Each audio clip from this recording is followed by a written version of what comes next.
ठाकरे गटाचे आमदार राजन साळवी यांचे जे कुटुंबीय आहेत ते सध्या एसीबी कार्यालयामध्ये आलेले आहेत असं कळतंय। अलिबागच्या एसीबी कार्यालयामध्ये साळवी यांच्या कुटुंबियांची चौकशी सुरू झाली आहे। रत्नागिरीमध्ये उद्धव ठाकरे गटाचे आमदार राजन साळवी यांचे कुटुंबीय आहेत जे अलिबाग इथल्या एसीबी कार्यालयामध्ये दाखल झालेले आहेत। आपल्याला माहिती आहे साळवींच्या मागे एसीबीच्या चौकशीचा ससेमीर आहे आणि सध्या साळवींचे जे कुटुंबीय आहेत त्यांची अलिबागच्या एसीबी कार्यालयामध्ये चौकशी सुरू झालेली आहे।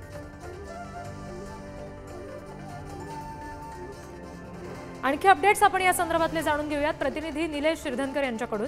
निलेश, कोण कोण नेमकं उपस्थित आहे या साळवींच्या कुटुंबियातले आणि स्वतः साळवी सुद्धा चौकशीसाठी उपस्थित आहेत का? हो रिद्धी, आमदार राजन साळवी यांचे ज्येष्ठ बंधू दीपक साळवी, त्यांचा आमदार साळवींचा पुतण्या दुर्गे साळवी या चौकशीसाठी हजर राहिले। काही दिवसापूर्वी यांना एसीबीची नोटीस आली होती आणि आमदार राजन साळवी यांच्या मालमत्ते संदर्भात अलिबागच्या एसीबी कार्यालयात तर्फे यांची चौकशी सुरू आहे। जी जी निश्चित। साधारणपणे किती वेळासाठी चौकशी चालू शकते निलेश? आता यांची सुमारे 1.5 ते 2 तास चौकशी सुरू असणार आहे आणि ती अजून चौकशी सुरूच होती त्यांची अलिबागच्या एसीबी कार्यालयात। बरं, मग कार्यालयामध्ये आता जसं बोलवलं गेलेलं आहे तर नेमकं चौकशी किती वेळासाठी चालते याचे पुढचे अपडेट्स तुमच्याकडून घेऊ। निलेश, धन्यवाद दिलेल्या माहितीसाठी।